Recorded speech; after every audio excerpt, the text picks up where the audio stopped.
Oh, hey there, listener. You're probably wondering what podcast this is. Well, you don't need to look it up on your phone because I'll just tell you right now, it's Technology Blows.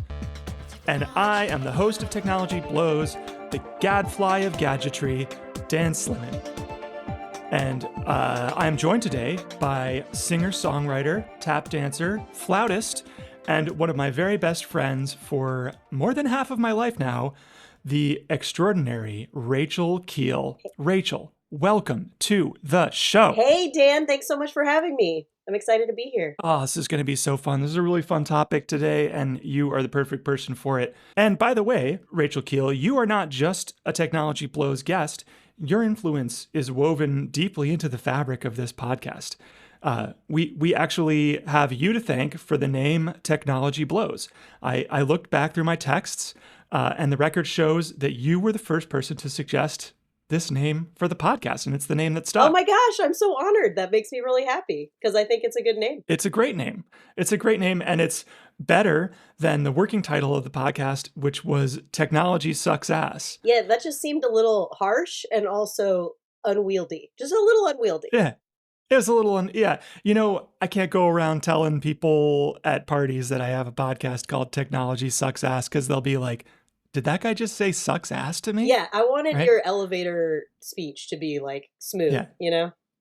So yeah, I got some laughs by saying it to people, but I think this is a much more digestible podcast name for people. So thank you very much. You were so kind. You were like, when I told you I was going to do a podcast, you were like, wow, Dan, I love your podcast idea. This is going to be awesome. I can't wait to hear it. And then you waited like a day, and then you texted me again and said like, by the way, have you thought about a different title? I'm glad I was tactful. I didn't want to I didn't want to hurt your feelings, but I also really wanted the podcast to succeed. And I thought altering the name could help. So you're welcome. Yeah, welcome.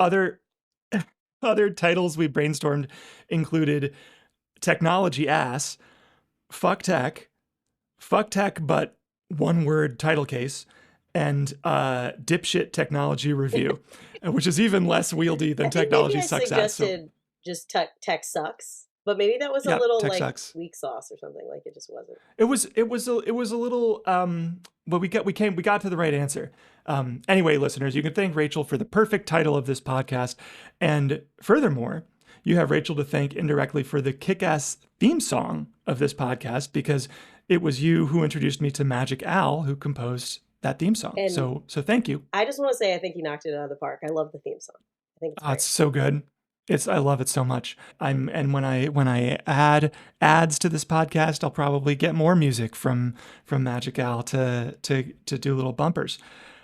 He's awesome. Yeah. So Rachel, thank you for all you've done. I salute you. Friend of the pod. Is that a thing people friend of say? The pod. Friend of the yes, pod? Friend of the pod. Absolute friend of the pod. Almost family of the pod. Fake aunt of the pod. Love Rachel it. Keel. Love it. Speaking of Rachel Keel, where can people find your music, Rachel? Well, you can find my music on all of the regular terrible extractive streaming services. Spotify, Apple Music. I guess there's some stuff on YouTube. I have some music videos on YouTube. You know, anywhere you find. You got a Bandcamp, right? Oh, yeah. I should have actually said where people can buy it for money because that would have been helpful to me. You can go to bandcamp.com. Rachel Keel, Kiel, and my cat is here. Ooh, kitty. But yeah, I've got actual physical media. I've got vinyl records for 2 of my albums and CDs if anybody's still got a CD player. But the vinyl is really cool, and I have a special color of vinyl. I have I don't even know if that's up on Bandcamp yet, but get at me on my website and get the special blue vinyl, translucent blue. Translucent blue vinyl. That vinyl rules, Rachel. Yeah, thank you. Yeah, Rachel's very talented. Go check her out on all that. Buy all of her music. You're gonna love it. But what will you do if you hear a song and at a coffee shop or in a bar or you're out and about and you hear a song and you think, oh, geez, this might be Rachel Keel, but how can I be sure? Well, Dan. Well, what do you think? What would you do? I don't know what I would do. I actually checked. I don't want to give away the title of this episode, but I actually checked to make sure that my music was Shazamable before this. Oh, is it? And it is. And it's some of the songs have been Shazammed upwards of 50 whole times. And when I say 50, That's, that makes me sound I mean, really fancy. they're out there. They're out there. They're out People are there. hearing People them. are hearing them. They're on the radio sometimes. People text me to say they heard my song on local college stations and then send me a little picture of themselves. So people have Shazammed. People have Shazam. That's great. Well, that's what we're going to talk about today is how good Shazam is and how much I love it. Um, if you're not aware of Shazam, it's an app that listens to a song through your smartphone's mic, and then it tells you what song it is, which is incredible. Now, finding out the names of songs is not a new problem for humanity. We've been finding out the names of songs ever since songs had names. I would have to think that the first explosion in humans asking the names of songs must have come with the emergence of the traveling musician, right? Because before that, you would have just known every song that the people you lived near knew. You just know them all. And so, a traveling musician comes to town and plays a song, you like might have to go up to him afterward and be like, what was that? What was the name of that song? Yes. I mean, you can't hear it again because they're going to go to another town. You can't hear it again, but So it's like you what might the still want to know. bard, the bard or griot, the bardic Yeah. tradition. Yeah. Bards. Bards. They Maybe were the first Shazam. Maybe the first Shazam. I have to think about that.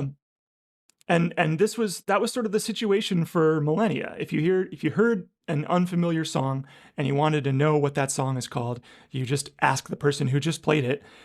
Because as we discussed in the wireless headphones episode, it wasn't until the early 1900s that it became possible to hear a song that wasn't being played by a person who wasn't in your proximity. Well, and also I would guess that there was less emphasis on whether songs had names. I don't think they had names for like pretty long time. It was like, oh, that's the one that's related to the other one about the guy who got his head chopped off.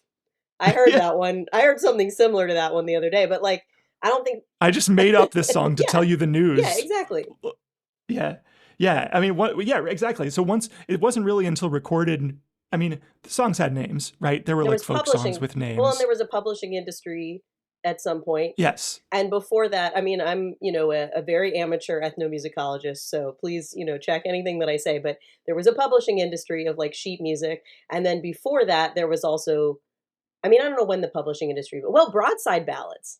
Do you know about broadside ballads? Yeah. So that's like the publishing industry of music is like pretty old actually. Right. But there were also these like traveling, let's get into the dark history of minstrelsy in America. There were minstrels shows and vaudeville and these songs were being performed. I don't know if you had a show, whether they were your proprietary songs, your traveling show, but like, I assume if you heard a song being played on the road, you could be like, I really want to buy the sheet music to that. I really want to hear that one again.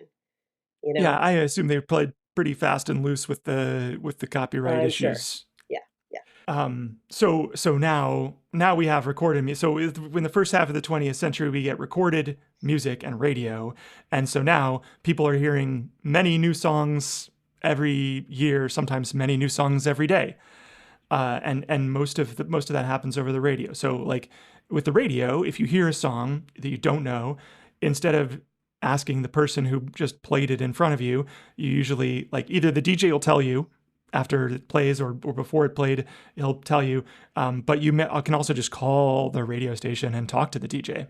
Man, I miss doing that. Although you can still talk to a DJ if you want. You can still do that. Yeah, absolutely. Put your radio on to the low numbers, and you'll hear a DJ who sounds lonely and and maybe grumpy. If it's a college station, they may be really excited to hear from you, or they may be like, yeah. Like, what do you want? They may give you like the Gen Z stare, but verbally, you know what I mean? They're like, yeah, okay, I don't know if we have Kate Bush. I'll look for it for you. Okay, bye. But it's nice to talk to somebody.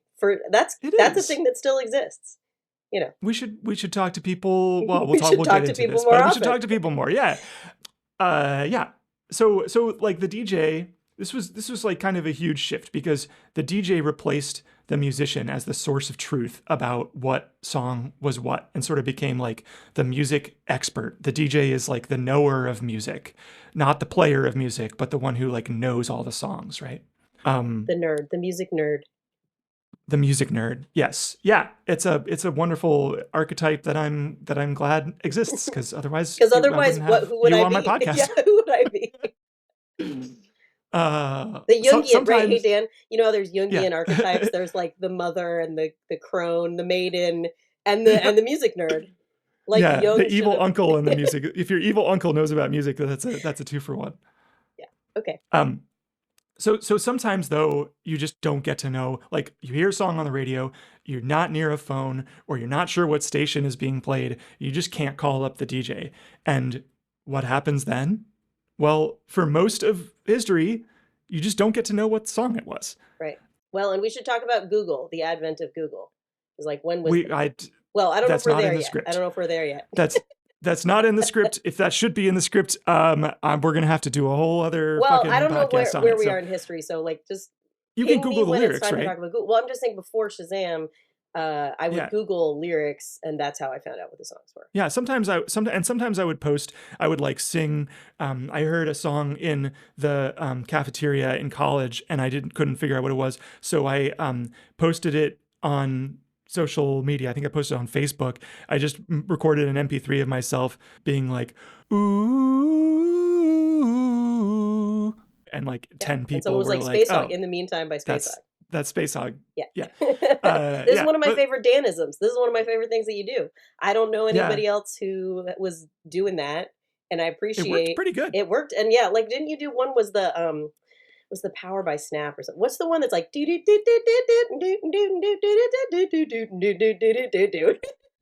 I was like, oh, that one's gonna kill me. Is that I Got the Power, or is that it's I did one The of those. Ocean by Led Zeppelin. I've done that a bunch of Yeah, yeah. times. Yeah, It and always it it usually always works. works. Yeah. Yeah. So I don't know Crowdsource why it. they invented this fucking Shazam. Um, I haven't experienced many times in my life the feeling of like not just hearing a song and then being like, "Oh, I guess I'll never know what that song is," because by the time I was a teenager, we already had, iPods or Microsoft Zunes, and you just look at the title of the song Right. on the thing.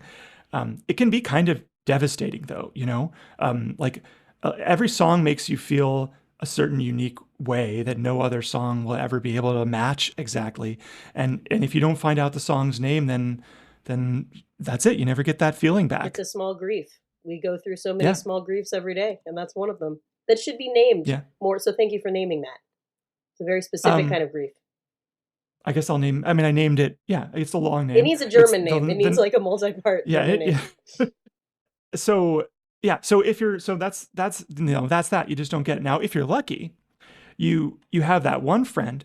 I think most friend groups have that one person who just knows every song. My parents like to reminisce about their old friend Butler from the 1970s. If you had a song stuck in your head, even if you could only remember a couple bars and like two words, you could just be like, "Hey Butler, what's that song with the bass part that's like bum bum bum bum dum bum ba da da da?" And Butler would be like, "Oh, that's Green Eyed Lady by Sugarloaf." Love it. It almost sounds too like Butler is like a Siri or an Alexa, like ask Butler, because it is Yeah. like ask Jeeves, Butler. Ask your Yeah, personal music butler, and he'll ask tell you. Butler. Oh, is that an app? No, No, he's right here. he's This from is the this is 70s. Butler. Yeah. Yeah. I have one of these people in my friend group, and her name is, of course, Rachel Keel. And I'm very I've, proud. That I've makes me feel very proud. I just want to say. it should. It should. It's an important role. And the tradition continues, because I was at the brewery the other day pestering the Zoomer bartender, asking him questions about Shazam for my podcast. And this young sprig of a man told me he aspires to be the Shazam for his friend group, and he wants all his friends to call him up and ask him the names of songs. And I think Oh, I think that's that's beautiful. so beautiful. And it's nice to know it's nice to feel like you have some special skill, even if it's like as random as that. It's Yeah. nice. Yeah, It's a good we feeling. should celebrate that. Yeah. Um, yeah, probably throughout history, people have had friends like this. You're walking with your Neanderthal buddies, or in 80,000 BC, and you hear, drums on the air from the other side of the valley, and your friend Ugg is like, "Oh, I know that song. That's Cool Bird by the Drummers." Like, Yeah, uh, Ugg. Gotta give it to Ugg. yeah, Ugg with the first butler. So as useful as Shazam is, and I do like Shazam sometimes. Something deep inside me still feels like this is the way things ought to be. You should just ask your friend. By the 1960s, portable music technology was cheap enough, and there were enough recorded songs that we get the first mobile DJ. Do you know who was the first mobile DJ, Rachel? Oh no, I'm gonna do bad. Like, was it Alan Freed, the guy with the no? Alan Freed is close. So it Was it seems Alan like Lomax? Was it one of the Allens? Which Alan was it? Alan Freed, Alan Lomax? Allens are so influential in the Uh, history of DJing. I you gotta understand have why an you'd make Alan. these guesses. Um, it seems like, well, at least according to my research, but perhaps I'm wrong, but that Roger Squire's mobile discotheque was the first like guy who would go out to your party, like you could hire him to go to your party and play music there. That's cool. Um, Good one. he was a Londoner who in 1966 had the idea to, I mean, you heard the name Roger Squire's Mobile Discotheque, so you knew he was in London. And he had the idea to he had two turntables, a microphone, a collection of records, and he just started developing a DJ. There were others before him. Maybe some of the people you said were before him, but he was the first one to like brand it I'm well. Googling Jamaican sound system culture because do you know about the Jamaican sound system? Can I do like a No, please tell me about the Jamaican sound okay, system. I'm reading this off the internet, but like my brain went, oh, Jamaican sound system. So I'm gonna read this to you from the internet. It says a Jamaican sound system is a mobile party, cultural institution, and team of DJs, engineers, and MCs that plays music like reggae, ska, dancehall, originating in 1940s Kingston. So yeah, you've got a DJ, an MC, an operator, and then the boxmen who handle the physical equipment. But basically, I do think there was a mobile aspect to it where yeah, DJs would load up a truck with a generator, turntables, and huge speakers and set up street parties. Oh, cool. Was 1940s. that before 1940s? Okay, well, fuck whatever his name is. This guy But like in the sucks. 50s, it got really big. And then, so like, this is how, like, reggae dub, all, I mean, I'm not an expert on this again, but like ska, this says, yeah, like playing American Yeah, ska. R&B at these Jamaican parties led to like the creation of ska. So anyway, Well, like all things in music, white guy stole it from yeah, black yeah, people. probably stolen. So, hooray! All right. Gotta set the record straight on that one. But anyway, continue. Thank you. This is why you're the perfect guest. Those guys are like guys you go up to and you're like, hey, Hey, what was that? what was that? What Yeah. was that song? You just like, right? Yeah. And they're like, I just made it up because I'm rapping over another record. Like Yeah, it's not a record yet. Yeah. yeah. Right. So there was always somebody, if somebody's playing the music, there's always somebody you can ask until about, I think, like the invention of MP3s and the playlist. I mean, maybe tapes, maybe mixtapes before that. But like at a certain point, it becomes possible. You hear a song at the coffee shop and you can go up to the coffee shop girl and be like, hey, what's this song? And she can be like, I don't know. They're like, Yeah. eh? Right. So this is the problem that today's anti-hero Shazam is going to emerge to solve. Because like once you have MP3s, there's just music everywhere. It's not just like places where they're trying to create an ambiance, but you're hearing popular music at Kroger, Old Navy. You're hearing it in the lobby of the movie theater. It's just like there's a playlist Well, everywhere. and let's take a moment to shout out the mislabeled MP3. Don't forget the history of the Oh yeah. mislabeled MP3 because like once I started downloading things, not to like dox myself here about illegal activities, but once I started downloading things off like LimeWire and Napster and stuff, would get all these MP3s that are totally mislabeled, and you go around thinking that like Yep. this like cover of Gin and Juice is by Fish or whatever. It's like, what is this thing? Or like you think something is Nirvana and it's like not Nirvana, Like you could I grow up really messed up about that stuff. I was taking the T when I lived in Boston. I was on the T for like a 20-minute ride, and I had this like really cool noise, like experimental digital noise track on. It was the same track for the whole 20 minutes I was on the T, and clicky, poppy, like all sorts of weird things going on. And I got off the T and I took out my iPod and looked at what song it was, and it was Don't Want to Miss a Thing by Aerosmith. It was just like a Like, corrupted file that I got off of some horrible it website. really was that, but it was just like so I corrupted. think it was just corrupted that it sounded like cool and Man, it did all it's this like, cool digital did stuff. you ever listen to William Basinski Disintegration Loops? It was like hot for a little bit. No. It's like he took some. It's like these recordings that then he allowed to sort of disintegrate, and they became longer and more like fuzzed out and crazy. I don't know exactly what Cool. it was that he did, but that's why they're called disintegration loops. And in college, actually, I used to. Well, my boyfriend at the time used to put them on to fall asleep, and I thought they were really Uh-huh. scary, and they would like loop because they were just. And so I would wake up at like 2 a.m. and there'd be this like terrifying like vampire noise. Yeah, that was a fun time. Sleeping like a baby. Sleeping like a baby. Yeah, anyway, what were we talking about before? Disintegrate. Oh, yeah, yeah. Well, You I could think get a we're up to like mislabeled MP3. 2000. Okay, okay. Yeah, yeah, you can get it. That happened a lot. I used to think there was in the beginning of "Oh Sweet Nothing" by the Velvet Underground. I used to think it was because the copy I had was like, "Boom, na na na na na, good reason." Na, na, na, na, na, na. What So, I happened thought that there? was just a weird thing they put in the song. So what happened? I had no idea. I had Wow, no idea. weird. Um, Wait, side note. Okay, sorry, I gotta tell one more side story.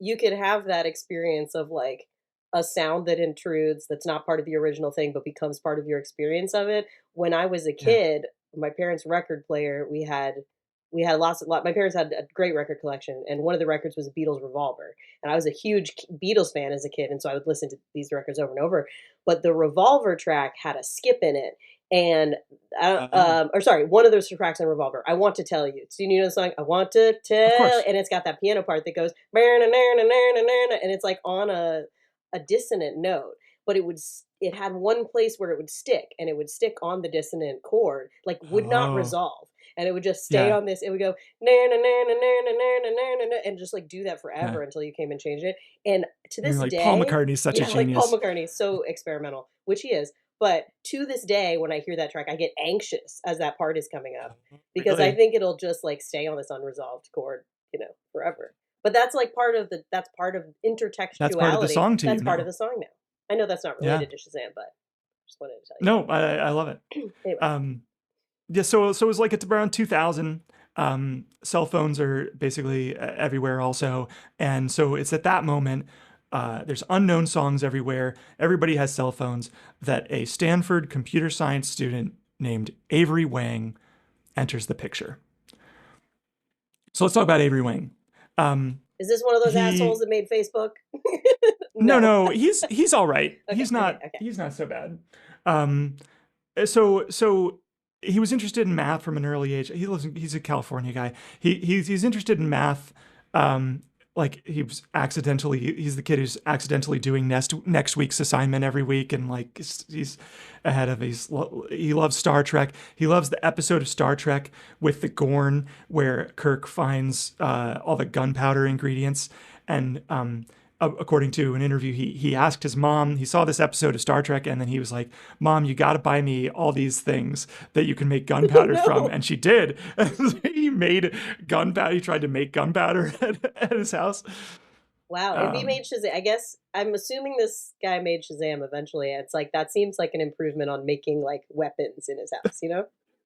Shazam at you least, know, you know. multiple paths were open to him.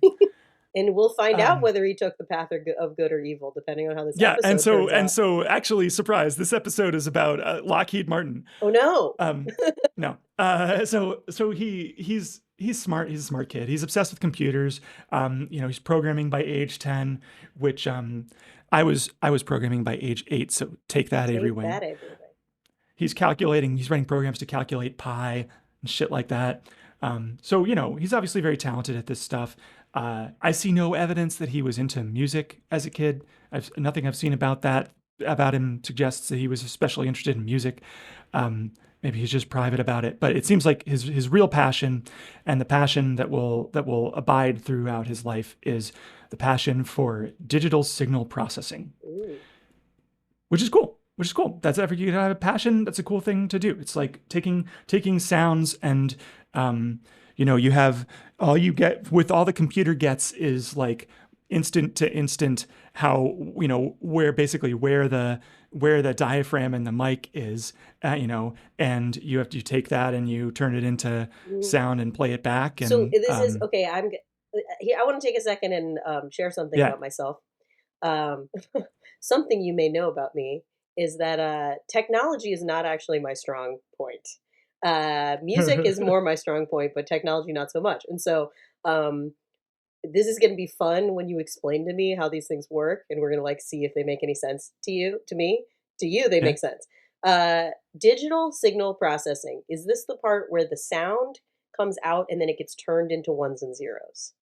Like you get Yes. take the sound and convert it to ones and zeros. So it can be So on a so that's CD. the beginning of digital signal processing. That's how you get the sound into the computer, because in the computer everything's ones and zeros. And then I learned digital that from signal The Matrix, processing, from watching the movie The uh Matrix. yeah. Exactly. Everything's ones and zeros like in the Matrix, and sometimes you jump up in the air and you kick somebody in the face. Um, so digital signal processing is like techniques for taking sound data and using computers to either get rid of noise in it or make it sound different ways. So basically Logic Pro or Audacity, these programs, a large part of what they do is digital signal processing. It's also a large part of what is done in like software defined radio and other kinds of applications where you basically anytime you're taking you're manipulating sound on a computer and producing other sound, different sound based on it. That's digital signal processing. Cool. I think I Yeah, understand that like 45 to 90%, great. somewhere in there. I mean, you know, I didn't understand how Shazam worked before I researched this podcast, And are you so like, oh, now that's I do, elegant and I and can explain it cool? to you. Or are you like, oh, Yeah, that's a piece of garbage? I guess we'll find I out. was. Well, we'll get to it. It's really cool. Um, and I think I can get you 45 to 90% of the Okay, way great. away the way there. So we like to keep it pretty accessible on the pod. Anyway, so Avery was all lined up to study for his PhD um, under this one professor, and then he says, at the last second, I got recruited by a startup. They kind of dangled untold riches in front of me, and it took a bit of convincing, but I changed my worldview, and I was very apologetic to this professor. Which Worldview. Yeah, I'm curious about the worldview that if there's changed. anything that'll change your worldview, it's untold Being riches. dangled, undle, I being think dangle dongled in yeah, front of your yeah. eyes. If anybody wants to dangle untold riches in front of me, I'm happy to stop this make this podcast be about how great AI is tomorrow. We'll see. We'll see Um, about that. I mean, they're untold. Yeah. So if I'm listening, Dan at techblows.net, get in touch. Um, so that company that poached Avery from his PhD was not Shazam. It was called Chromatic Research, and it went under pretty soon after Avery joined, which is not, that happens to lots of Can I companies. just say, I'm not a comic book person really, but chromatic research, doesn't that sound like an It evil sounds so research lab? evil. Yeah. Yeah, I am not. I think they were. It looks like they were trying to build the precursor, something that looks like the sort of the precursor to the Roku, where it was going to be like a streaming home video streaming device or something. I didn't read too much about it. They got 5 rounds of funding, but it never took, and they went under in 1998. And as we know, devices, even if they sound innocuous like that, can absolutely be evil. So they could totally have become, Wayland Yutani or some other evil sci-fi company but if they didn't go under. So now what does Avery do? He's unemployed. Well, but he's got that, the untold riches have been dangled, and he's got that entrepreneur mindset now. So he starts a company of his own, and that burns down, falls over, and sinks into the swamp. So it's around this time that Avery starts getting emails from a certain Chris Barton. Chris Barton wants Avery to come up with an algorithm to recognize songs from short samples recorded on mobile phones. And when you're in academic, you get emails all the time from crackpots. He assumes this guy's a crackpot at first, but he's a persistent crackpot, and unlike most crackpots, he doesn't wander off in random directions. He's focused on this one idea. and he keeps asking about it. So eventually, this starts to sound to Avery less and less like sci-fi nonsense, and more like an interesting problem that he could try to solve. So Chris has got him now. He's nerd sniped him, so to speak. This is a thing. This is a thing. As an engineer, I know this feeling where one moment you're like, this is a stupid idea. We can't do it. Stop asking me about it. It'll never work. And then you like go for a walk, and when you get back to your desk, you're like, you still don't know how to do it, but you're like, I could figure this out. And then you spend the next 4 weeks working 12 hours a day and consuming nothing but coffee. Maybe 4 decades. It could take over your life. Maybe sometimes it can take up your whole life. Yeah, it's exhilarating and it's addictive. So bam, Avery and Chris are startup co-founders now, and while Avery Wang has a passion for math and computers and digital signal processing, Chris Barton has a passion for making a shitload of money. But which, I mean, you need a Chris. You need one of those people in a company. But to give you some idea of where Chris Barton's head is at this point, music recognition was his second idea for a digital startup. His first idea, he described in a 2021 interview as, quote, some kind of cyber stalking. You could follow some celebrity and get notified if they're in the news. Oh, no. See that? Okay. Can I just take a moment? I don't understand. Okay, have you ever seen the SNL thing where there's the caveman lawyer where he's like, your world frightens and confuses me?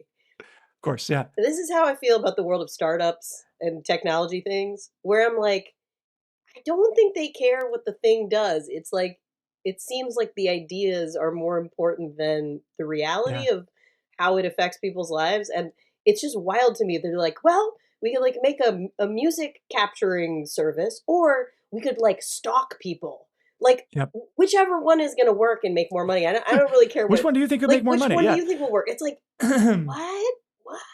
I don't know. I just can't with it. Sometimes there's a passionate, so like, I mean, I'm glad the other thing worked out, honestly. Right. But still, it's better than the cyber it was like you stalking were thing. just There's a probably bullet legal problems. away. Yeah, exactly. And it's all random. So the Jira. So I've done a few episodes of this podcast. Like sometimes it's just the people who start the company are already down to do something totally meaningless because they see a market opportunity. Yeah. Or usually there's somebody passionate or a couple passionate people about something they're like really is meaningful to them, and then they start the company, and then like 2 years later it gets bought by some capital firm and they get kicked out. Yeah. Which is the case with I have an episode I'm writing Tesla right now on Keurig. As it did happen with Tesla too. It's great. I'm sure glad we've organized our economy this way. Yeah, you do. So yeah, I would say these two guys are coming at this company from very different directions. But they, tension can be good. Maybe they're like the Lennon and McCartney of tricking you into looking up a song and then spying on you and sending all your data to fucking advertisers. Anyway, Chris Barton tells Avery Wang, all right, it's April. We need this magic algorithm that you're going to write for us working by June. I'm going to fuck off to Croatia for a month on vacation. Good luck. and it seems impossible at first. The main thing that makes it feel impossible is just how much noise there is in a cell phone signal. I mean, you've tried to have a phone conversation with somebody in a club who's trying to tell you something and you're like, what? Right. And also, like, the best, there's algorithms that are trying to do this at the time, but they're slow as balls, and they have to work with very, very clean data. They can just add a little bit of noise, and it'll take like a day, and they can run the algorithm and it'll figure out what song it is. But they need this to be done in like seconds, and it needs to work, on a cell phone, which means there's noise in the room with you, and also there's noise that gets introduced when it turns from your voice goes through a mic and it becomes a digital signal that comes out the other side as a sound. There's all these things introduce noise, so it seems like an impossible thing to do. But He fucking does it. It's incredible. By 2003, they have a service. Their business has a live service that's in Germany and Finland and the UK, and it has over 500,000 users, Wow. which is amazing. That is Yeah. amazing. Um, I'm skeptical and cynical about technology, but sometimes when you hear about somebody who sets their mind to a problem that seems unsolvable and then they solve it, like that's cool stuff, actually, yeah. I guess. I'm I'm for that. Yeah. As long as the thing isn't like an app that tells you That when stalks celebrities are celebrities, yeah, because they're going to people the too. bathroom. Celebrities are people too, as it turns out. Yeah. Uh, yeah. So their service, when I say their service was available in 2003, it was not called Shazam, because originally their service was called 2580. Huh. Um, Yeah, that could yeah. have. I'm glad they made it punchier. Just like the Yeah. technology sucks ass did the technology blows transition. Yeah. Seems like somebody thought it through. Somebody fixed it for them. Yeah. 2580 is not catchy, but the idea was you hear a song, you whip out your phone and dial 2580 on your Oh. phone. And then you hold out your phone toward the song for about 30 seconds, and then the hotline hangs up on you, and a few seconds later you get a text that says, like, here's what that song Okay, was. that does sound kind of fun in like a It's low pretty fi fun. way. It sounds really fun, actually. I It kind of must want have to been, I do mean, that. it must have been magical to the people in 2003 Yeah, who were doing this in Finland. everything's Um, magical in Finland. right, right. That's why we have Frozen. Yeah. That's a documentary. So then in 2006, I think this is which is when it gets the name Shazam. They switched it from being like a number that you call to you have a smartphone app, which was a very new idea at the time in Yeah, when were 2006. Dan, can you tell me when were smartphone apps a thing? This was about it. I mean, 2006. yeah, like there weren't really smartphones. I mean, there were like Blackberries and shit before this. I had a Blackberry, but um, yeah, it was about this time that like the idea of a smartphone app became something that like a household idea that people knew about. And an app is better than a phone call for this purpose for a few reasons. Because, like I said, there's noise on the phone line. You also don't have to ask people to pre-register to your service, and because it came like I think it came pre-installed on amped mobile phones. And then a secret third reason that we'll talk about later that is nefarious. Um, Ooh, yeah, exciting. yeah. So Shazam's first app, weirdly, um, was exclusive to Amped Mobile, and they hadn't got their like distribution mobile model worked out yet at this moment in history. But in 2008, they relaunched on the brand new Apple App Store, and they were part of the first set of apps to appear on the Apple App Store, and by this time it was called Shazam. It helped. So the iPhone helped them out a lot because it had one of the best microphones you could get in a smartphone at the time, and also um, the more times people Shazammed, the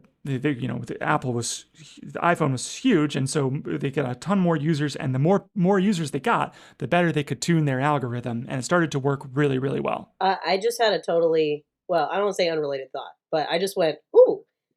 Side note, the name Shazam, which I don't know if you have information about like how they came up with that. You don't.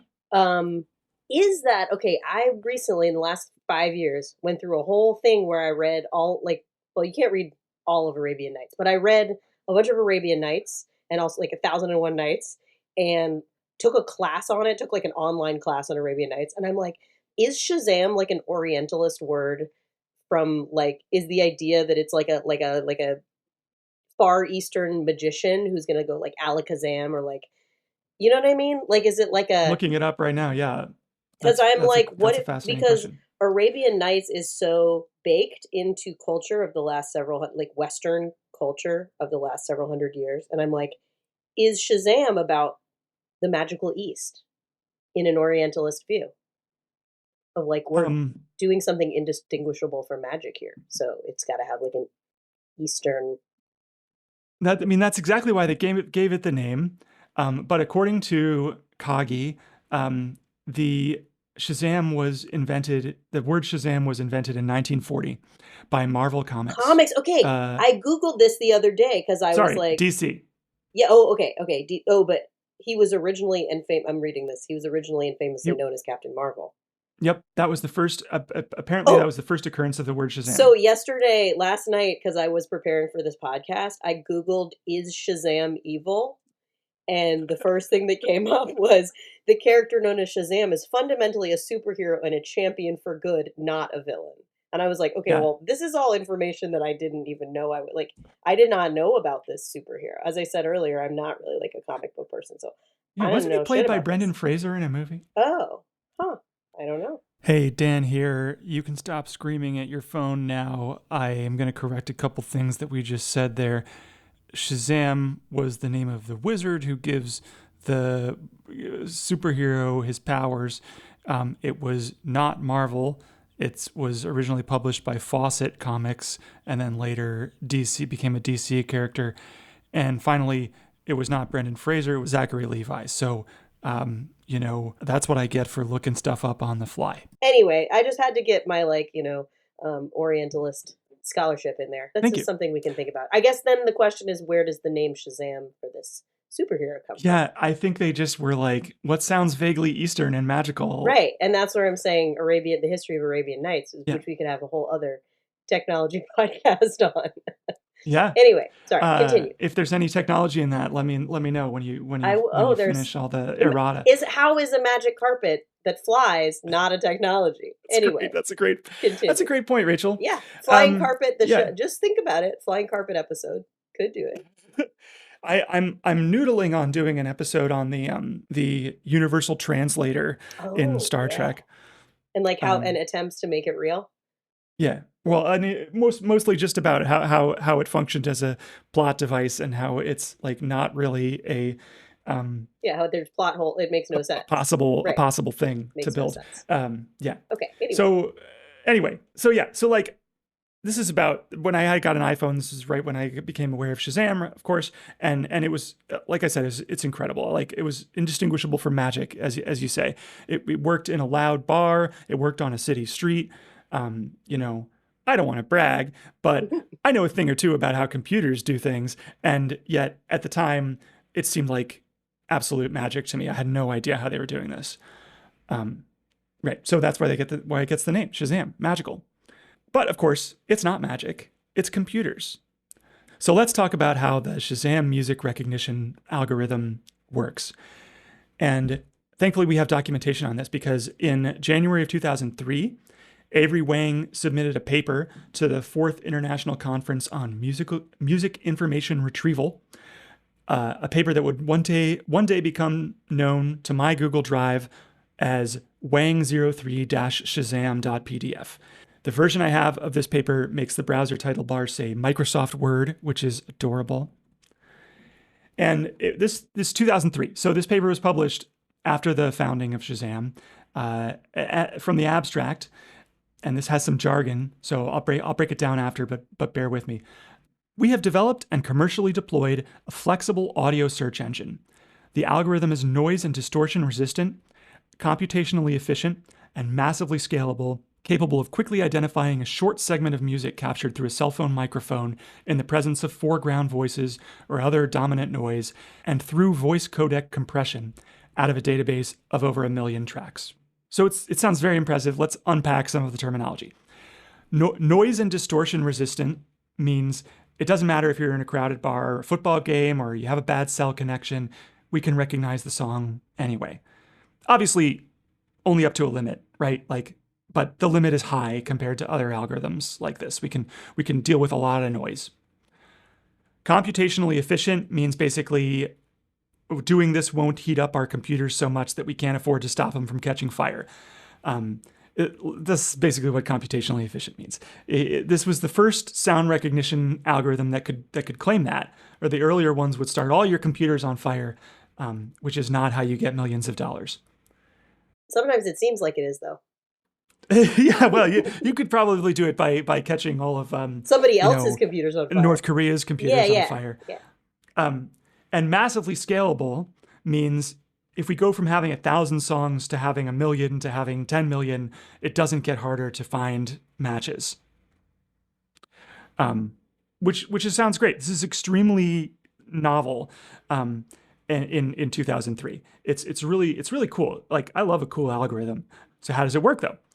Well, you start with a database of MP3s. You probably get this from like Amazon Music or the iTunes Store or something. Just a big old, folder of MP3 files. Did they have to buy them all for like $1.99 per, or I 99 cents per track? there's very little information about how they got the They songs. used all their money buying them individually on iTunes. All their Yeah, startup money. yeah. I mean, Making the yeah. They algorithm just was hired easy. interns to go through Yeah. and be like, click on Click, each click, song. click. Yeah, You had to type in maybe. your password every time. Yeah, the intern was under 18, so they had to have somebody else come in and click the "I'm over 18" box. I don't know how they actually got them. They could have downloaded. I don't know if they downloaded them over the internet or if the content owners or Universal Music Group just like shipped them a pallet full of hard drives full of songs, because like they say, that's actually, if you're transmitting a large enough data, it's still faster to send somebody hard drives of that data on a Oh, truck wow. than it is to use the internet for it. Which gives me a fun idea for a heist movie. Like, get like two DJs turned thieves, Oh, and like yeah. it's 2003 and they're trying to like steal the hard Steal drive all full the of music. pallets. It's like National Treasure or something, but it's like instead of Yeah. stealing the Declaration of Independence, it's like all the songs mankind ever made. We have them here. If I destroy them, they're gone forever. No songs. Actually, this movie is like seeming really sellable right Yeah. now as I say it. All right, when we're done with the pod, we'll start on the screenplay. Great. Yeah, I don't know how they got him, but I hope it was that. I hope there was a whole like caper. I hope there was a moment where if somebody had made the wrong move, all of the music of society would have been Yeah, destroyed. But it yeah. wasn't. All the music is dangling But it over a was bridge. saved. Yeah. Yeah. This has legs, Yeah, Rachel. I really think so. So they get these MP3s somehow, and they run Avery Wang's algorithm against them, all of the songs, to get the songs into a format that they can search quickly. So here's how they do that. So they start with the first track. First thing you do is we break up the track into short segments, like a tenth, I think like a tenth of a second to a hundredth of a second. I'm not sure how long the segments are. And for each segment, we make a spectrogram. You know spectrograms? Kind of. It sounds spooky. Yeah. We see if there's any ghosts in the song, because if there's a ghost in the song, it's very easy to identify. You just ask the ghost. Yeah. No, so like a spectrogram is like a sort of a picture of a song, or a picture of a piece of sound. So usually it's like mostly orange and red and yellow against a dark blue background. Logic Pro can make these. Audacity can make these. Is it different? It's different from a waveform. It's no, it's not the same as a waveform. So a waveform shows you like. A waveform shows you how the speaker is moving over time. If the speaker's vibrating like this, then it's vibrating like this. A spectrogram is two-dimensional, so you can read it almost like a music score. Left to right is the beginning to the end of the song, and bottom to top is like lower tones and higher tones. Okay, right? So it's sort of like sheet music. Yeah. And if there's a relatively loud song, like if there's a relatively loud sound in the recording, say, Frank Black going yarp in a Pixies song, then that yarp would show up in the spectrogram as like a bright Or dot. what about the in Blur's song too, where they go woohoo? Yeah, that would be two big slashes across the spectrogram. Okay. Exactly. Great example. Yeah, a guitar squeal would be another peak, and a kick drum hit would be a hit, but it would be a bright peak, but it would be lower in the image, right? So that's a spectrogram, and so Avery Wang's algorithm takes the spectrogram and looks of like a short segment of the track, and it finds the brightest peaks, which means like the loudest sounds that are roughly contained to a single pitch, and so like consider this song segment, which is. You know what that is? When do I get to hear and Shazam it? Go ahead. Okay, yeah. That is Fleetwood Mac, and that's Little Lies. That Little Lies Correct. by Fleetwood Mac. Yeah, what a banger. Oh, that's such a great song. Yeah, tell me lies. Christine McVie, yeah. R.I.P. to a legend. She's I know. incredible. Yeah, we lost a real one. So the algorithm will go through that little segment and look for the peaks. So like maybe each note that you hear might be a bright peak in the spectrogram. Um, each melody note played by the right hand on the synth, and then like each note of the chords played by the left hand would show up as like a little slash of red or yellow across the dark blue background of the spectrogram. And so now we've reduced this segment of little lies down to maybe a dozen peaks. In the next step of the analysis, we choose one of these peaks, and we look at all the peaks in the neighborhood of that one. But so by neighborhood, I mean like draw a circle on the spectrogram, and all the peaks in there are under consideration. So in our example, if the so is the chosen speak, so like the mi re so, that so is the peak is that we choose to make a neighborhood out of. And then peaks in that neighborhood might include the melody note right before it and the top two notes of the chord played underneath it, and so on, right? Wow. This is Makes like sense? actually way more complicated than I thought. Yeah, These are yeah, just yeah, like yeah. very complex. I was No, like, it's yeah, hard they're to just do. kind of like listening to it, and then if it sounds Yeah. similar, I don't know. But this is actually very, yeah, it's very specific. It's not easy. No, It's like because computers don't the Little Lies by Fleetwood Mac doesn't mean anything to a computer. It's just digital. It's just a right. digital signal. So you have to like get the meaning out, and so it's pretty complicated to do Well, that. something I want to get to in this episode, which is related to this, which is a theme that I'd like to expound upon, Yeah, is the yeah. relationship between the finite and the infinite, which is Oh, a very spiritual relationship. And for me, Shazam speaks to that relationship because, I have a perfect moment for you to talk about okay, that great. in the script. It's coming up. Okay, good. Because I'm just saying there's like an infinite amount of data here Right. inside of one song. I mean, we're only talking about one song, and inside the song it's infinite. And then the number of songs anyway, we'll get to that. I think about that a lot. How like um, every song is built on top of silence, and then you add an element and you add another element, and there's a finite number of elements, right? But somehow on top of that silence you build up something that means something to somebody and has an emotional content to somebody and can be very precious to someone. Yeah. um, And that's yeah, that's touching the infinite, that you know. touches the infinite. Yeah. But we're not Anyway, we're not there touching yet. the infinite yet. No, not yet. We're Okay. touching the very finite. Okay. So We're just so dangling right now. We're just like dangling. we yeah, we're dangling the infinite. Yeah. Yeah, that's I'm thinking about starting a merch store for this show. Dangle the infinite could be a great T-shirt slogan. Could be. Get it on a hat.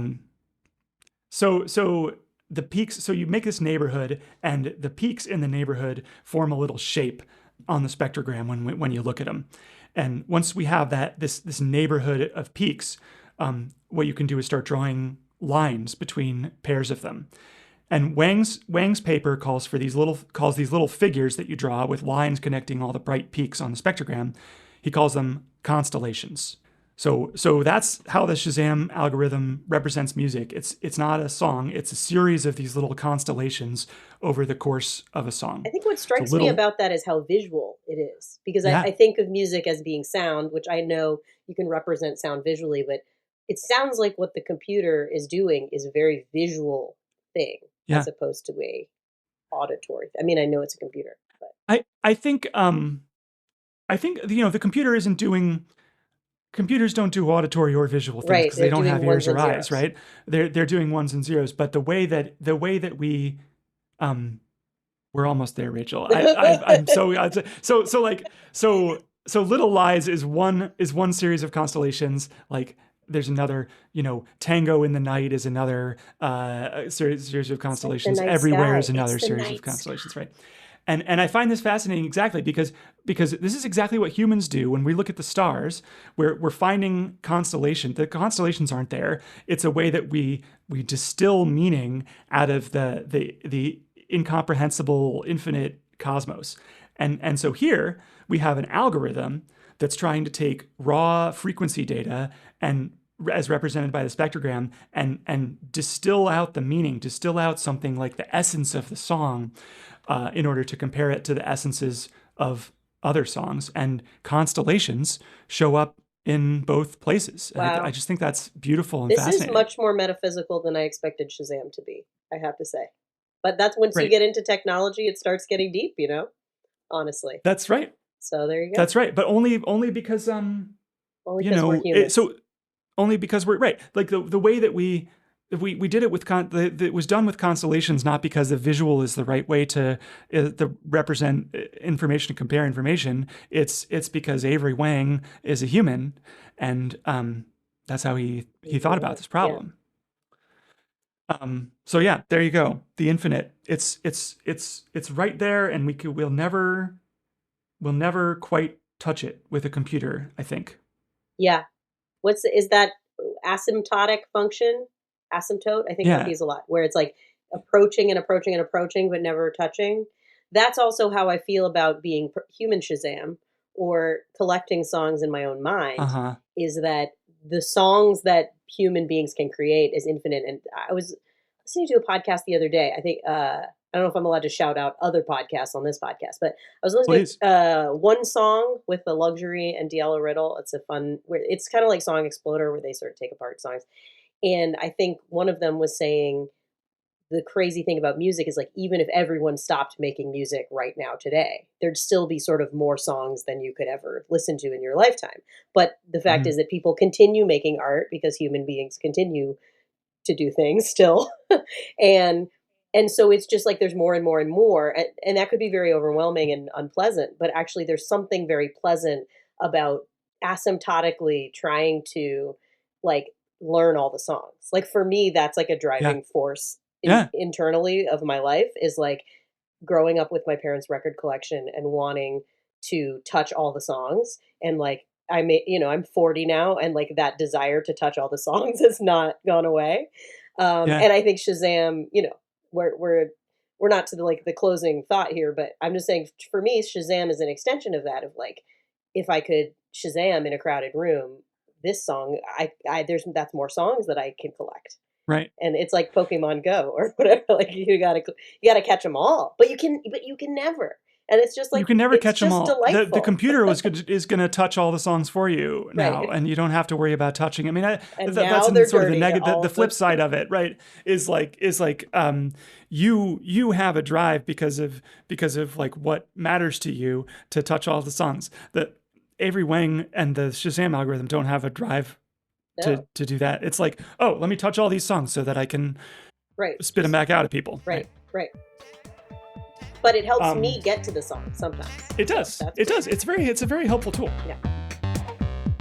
Technology Blows. And hey, that was part 1. This is me and Rachel. Say hi, Rachel. Hi. We're cutting in after I edited this episode and realized it was going to have to be a 2-parter because Rachel and I ended up talking about Shazam for almost 2 hours. Rachel, nobody can see you doing poses, and there's nothing I can cut. It's all too good.